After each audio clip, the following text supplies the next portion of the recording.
Greetings everyone, this is Gulab here, and in my previous video I read out loud the English translation of the foreword to the Shiva-Gita, and now in this video I'm going to begin reading the English translation of the Shiva-Gita, known as the Shiva-Gita.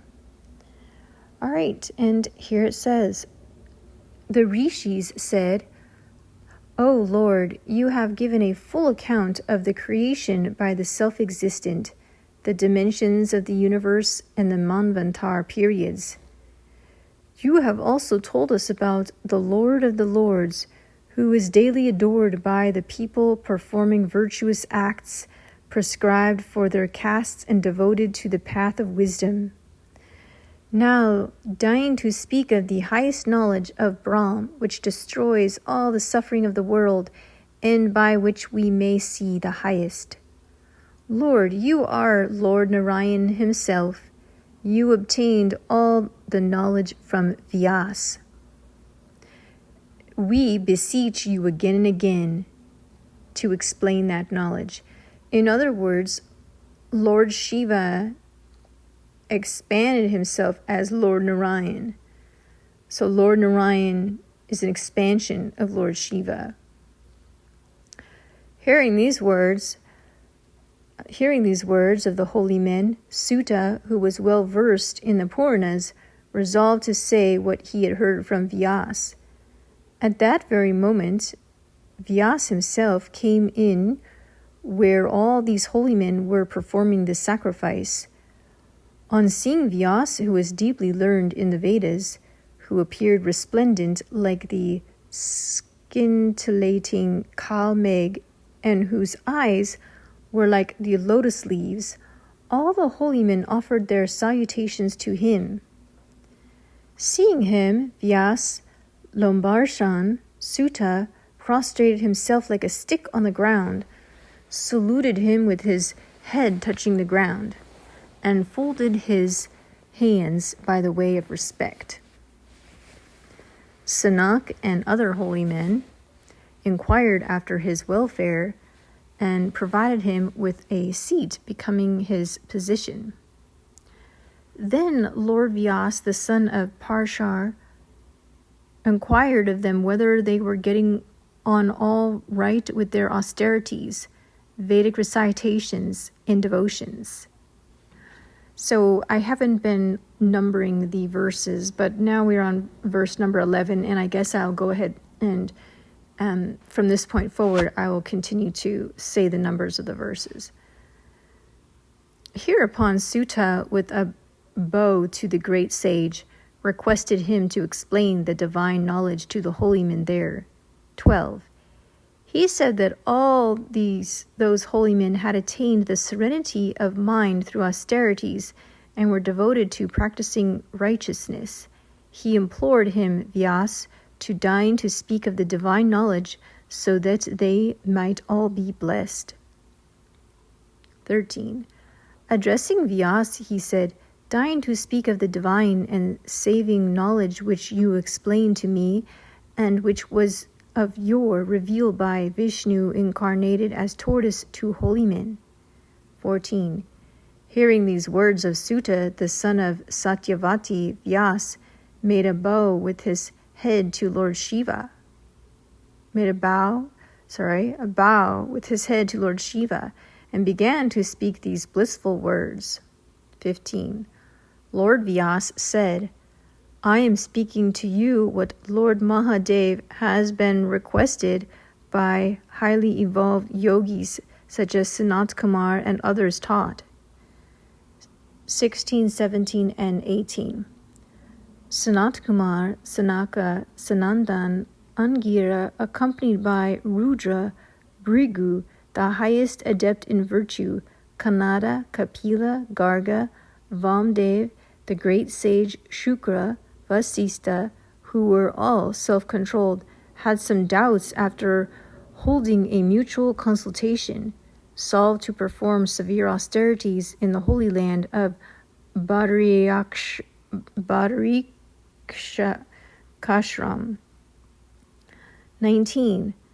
There they saw Lord Narayan associated with Nara, the one without beginning and end, the embodiment of righteousness and the highest adept in yoga. The yogis, number 20, the yogis full of devotion saluted that presiding Lord of yoga and recited in his honor many a eulogy drawn from the Vedas. 21. The all-knowing Lord, cognizant of their desire, asked the holy men in a deep and solemn voice as to the reason of their performing the austerities. 22. Being happy in mind, the ascetics said thus, in reply to that ancient Lord of the universe, the incarnation of Vishnu himself, and the very augury of their success, who had thus appeared. 23. We, the lovers of Brahm, are distracted by doubts, and have therefore approached you, the best of beings, to seek grace. 24. You know fully well the supreme secret. You are Lord Narayan yourself, the ancient unmanifested Purusha. 25. There is none else than your lordship who knows the secret. Be pleased to cleave us asunder our doubts.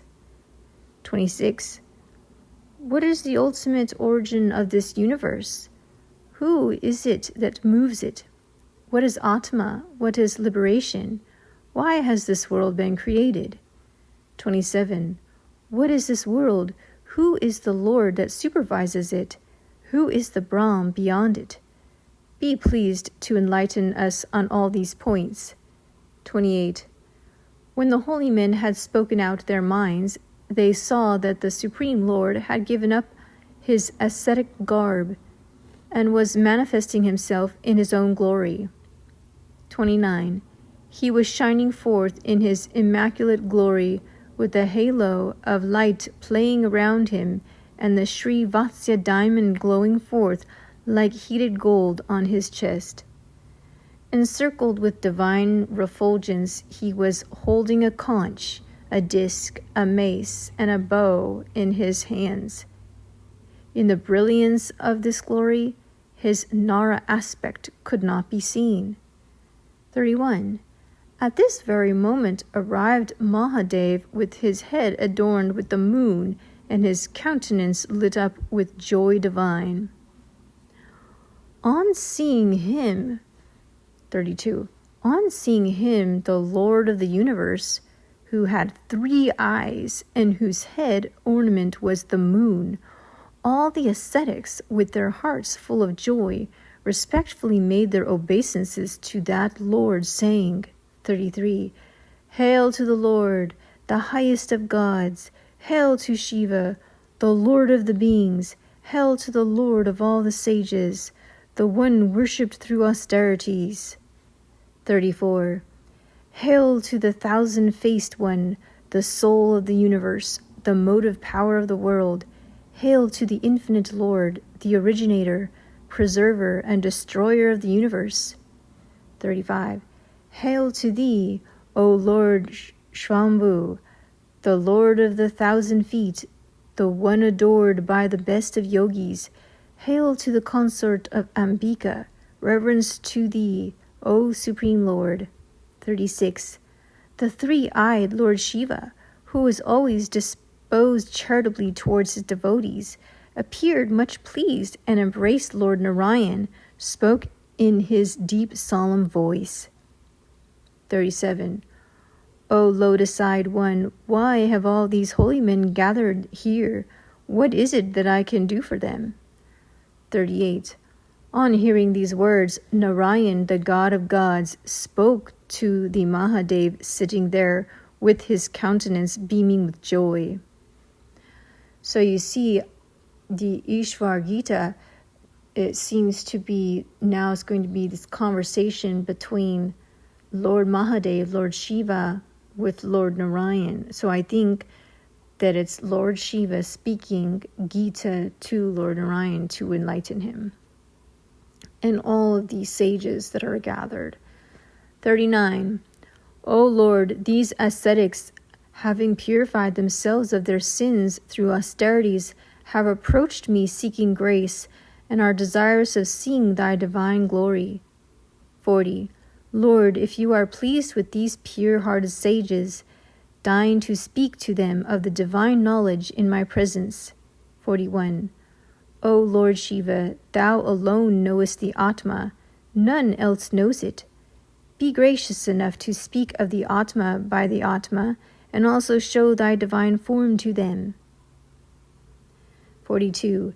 Having thus addressed the Lord Shiva, Lord Narayan, displaying his yogic perfection and looking at Mahadev, spoke to the sages thus. 43. Consider yourselves blessed by seeing the Supreme Lord Shankar, the welder of the trident. 44. You may see the Supreme God face to face, sitting by my side. He alone is able to speak of the divine knowledge properly. 45. Hearing these words of Vishnu, Sanat Kumar and others made a bow to Lord Shiva, the supreme ruler, and asked him to explain the divine knowledge. 46. At that very moment, a holy and divine seat descended from the sky in an unimaginable way for the accommodation of the Lord Shiva. 47. Lord Shiva, the maker of the universe and the best embodiment of yoga, seated himself with Vishnu on it. Then that deity, the Supreme Lord, appeared glorious, filling the whole universe with his splendor. 48. The sages saw the glorious Shankar, the highest of gods, seated on that beautiful seat. 49. They saw that Lord of the beings sitting on that seat, the Lord who is within all, yet separate from the world. 50. They saw Vasudeva and Lord Shiva, the supreme Lord of gods. Being requested by the sages, Lord Shiva spoke. 51. Looking at the lotus-eyed one, the best of the self-controlled yogis, he said, Ye sinless and pure-hearted ones, hear attentively the pure and divine knowledge which I am to speak to you. So thus ends chapter 1 of the ISHWARA. So I will begin a new video and start to translate the chapter 2.